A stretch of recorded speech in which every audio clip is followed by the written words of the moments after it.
ದೇಶದಲ್ಲಿ ಉಗ್ರರು ನುಗ್ಗೋದಕ್ಕೆ ಪ್ರಯತ್ನ ಪಟ್ಟಿದ್ದಾರೆ. ಉಗ್ರರ ಮೇಲೆ ಸೇನೆಯಿಂದ ಗುಂಡಿನ ದಾಳಿ ನಡೆದಿದೆ.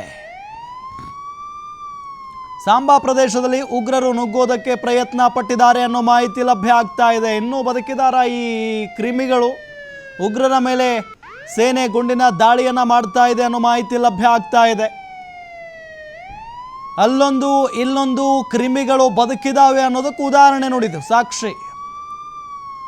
ಪಾಕಿಸ್ತಾನದಲ್ಲಿ ಅಡಗಿ ಕೂತಿದ್ದಂಥ ಉಗ್ರರ ನೆಲೆಗಳ ಮೇಲೆ ಭಾರತ ಗುರಿ ಇಟ್ಟು ಮಟಾಶ್ ಮಾಡಿತ್ತು, ಉಡಿಸು ಮಾಡಿತ್ತು. ಬಹಳಷ್ಟು ಜನ ಉಗ್ರರನ್ನ ಹೊಡೆದುರುಳಿಸಿತ್ತು ಭಾರತ. ಈಗ ಮತ್ತೊಂದು ವಿಚಾರ, ಜಮ್ಮು ಸಮೀಪ ಇರುವ ಸಾಂಬಾ ಪ್ರದೇಶಕ್ಕೆ ನುಗ್ಗೋದಕ್ಕೆ ಪ್ರಯತ್ನವನ್ನ ಪಟ್ಟಿದ್ರು. ರಾತ್ರಿ 11 ಗಂಟೆಗೆ ಒಳ ನುಗ್ಗೋದಕ್ಕೆ ಉಗ್ರರು ಪ್ರಯತ್ನವನ್ನ ಪಟ್ಟಿದ್ರು ಅನ್ನೋದು ಗೊತ್ತಾಗ್ತಾ ಇದೆ ಸಾಂಬಾ ಪ್ರದೇಶದಲ್ಲಿ. ಆಗ ಉಗ್ರರ ಮೇಲೆ ಸೇನೆ ಗುಂಡಿನ ದಾಳಿಯನ್ನ ಮಾಡಿದೆ. ಎಷ್ಟು ಜನ ಸತ್ರ? ಹಾಗಾದ್ರೆ 5 ಜನ ಉಗ್ರರನ್ನ ಹೊಡೆದುರುಳಿಸಿದೆ ಭಾರತೀಯ ಸೇನೆ. ಜಮ್ಮು ಸಮೀಪ ಇರುವಂತ ಸಾಂಬಾ ಪ್ರದೇಶಕ್ಕೆ ಒಳ ನುಗ್ಗೋದಕ್ಕೆ ಪ್ರಯತ್ನವನ್ನ ಪಟ್ಟಿದ್ದಾರೆ ಇವರು ರಾತ್ರಿ 11 ಗಂಟೆಯ ಸುಮಾರಿಗೆ. ಆಗ ಕೂಡಲೇ ಉಗ್ರರನ್ನ ಓಡಿಸಿದ್ದಾರೆ ಭಾರತೀಯ ಸೇನೆ.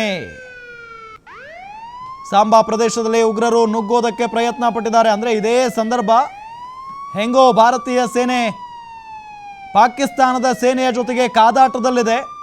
ಈಗಲೇ ಹೆಂಗಾದರೂ ಮಾಡಿ ಕಣ್ ತಪ್ಪಿಸಿ ಒಳಗಡೆ ಬಂದುಬಿಡೋಣ ಅನ್ನೋ ಲೆಕ್ಕದಲ್ಲಿ ಬಂದಿದ್ದಾರೆ.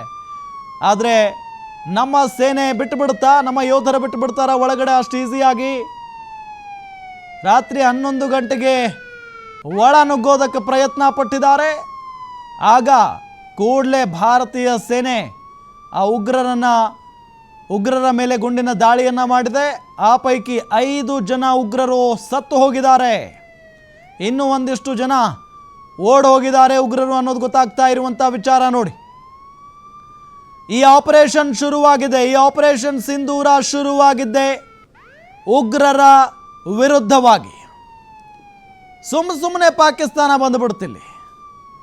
ಸುಮ್ಮನೆ ಏನಲ್ಲ, ಉಗ್ರರು ಹೇಳಿರ್ತಾರೆ ನೀವೇನಾದರೂ ಭಾರತದ ಮೇಲೆ ಹೋಗಲಿಲ್ಲ ಅಂತ ಅಂದರೆ ಪಾಕಿಸ್ತಾನನೇ ಇಲ್ದಂಗೆ ಮಾಡಿಬಿಡ್ತೀವಿ ಅಂತ ಹೇಳಿ.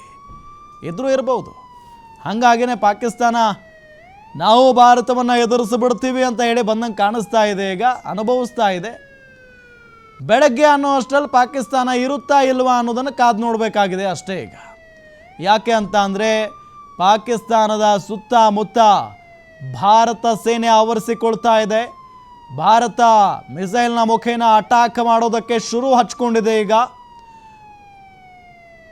ಈಗಾಗಲೇ ಭೂಸೇನೆ ಒಂದು ಕಡೆ ಇದ್ದರೆ ವಾಯುಸೇನೆ ಮತ್ತೊಂದು ಕಡೆ, ನೌಕಾ ಸೇನೆ ನಿರಂತರವಾಗಿ ಕಾಳಗದಲ್ಲಿದ್ದಾವೆ. ಕರಾಚಿ ಬಂದರು ಉಡಾಯಿಸಿರುವ ನೌಕಾದಳ ಈಗಾಗಲೇ ಕರಾಚಿಯ ಬಂದರನ್ನು ನೌಕಾದಳ ಉಡಾಯಿಸಿ ಆಗಿದೆ. ನೋಡಿ, ನೌಕಾದಳ ತನ್ನ ಶಕ್ತಿ ಸಾಮರ್ಥ್ಯವನ್ನು ತೋರಿಸಿರೋದಿಲ್ಲಿ. ನಿರಂತರವಾಗಿ ನಮ್ಮ 3 ಪಡೆಗಳು ಶಕ್ತಿ ಸಾಮರ್ಥ್ಯವನ್ನು ತೋರಿಸ್ತಾನೆ ಇದ್ದಾವೆ. ಒಂದು ಕಡೆ ಭೂಸೇನೆ ಎಲ್ಲೆಲ್ಲಿ ಉಗ್ರರಿದ್ದಾರೆ, ಎಲ್ಲೆಲ್ಲಿ ಪಾಕಿಸ್ತಾನ ಆರ್ಮಿ ಇದೆ ಅವರನ್ನೆಲ್ಲ ಹೊಡೆದಾಕುವಂಥ ಕೆಲಸವನ್ನು ಮಾಡ್ತಾ ಇದೆ. ಮತ್ತೊಂದು ಕಡೆ ವಾಯುಸೇನೆ ಪಾಕಿಸ್ತಾನದ ಕರಾಚಿ, ಲಾಹೋರ್, ರಾವಲ್ಪಿಂಡಿ ಹೀಗೆ ಎಲ್ಲ ಕಡೆಯೂ ಕೂಡ ತನ್ನ ಶಕ್ತಿ ಸಾಮರ್ಥ್ಯವನ್ನು ತೋರಿಸ್ತು. ಇವತ್ತು ನೌಕಾದಳ ಕರಾಚಿ ಬಂದರನ್ನು ಉಡಾಯಿಸಿ ಬಿಟ್ಟಿದೆ ಈಗ. ಸೊ 3 ಸೇನಾ ಪಡೆಗಳು ತಮ್ಮದೇ ಆದ ರೀತಿಯಲ್ಲಿ ಕಾರ್ಯಾಚರಣೆಯನ್ನು ನಡೆಸ್ತಾ ಇದ್ದಾವೆ. ರಿಸಲ್ಟ್ ಒಂದೇ, ಪಾಕಿಸ್ತಾನಕ್ಕೆ ಬುದ್ಧಿ ಕಲಿಸೋದು. 3 ಸೇನಾ ಪಡೆಗಳ ಕಾರ್ಯಾಚರಣೆಯ ಉದ್ದೇಶ ಒಂದೇ, ಪಾಕಿಸ್ತಾನಕ್ಕೆ ಬುದ್ಧಿ ಕಲಿಸೋದು.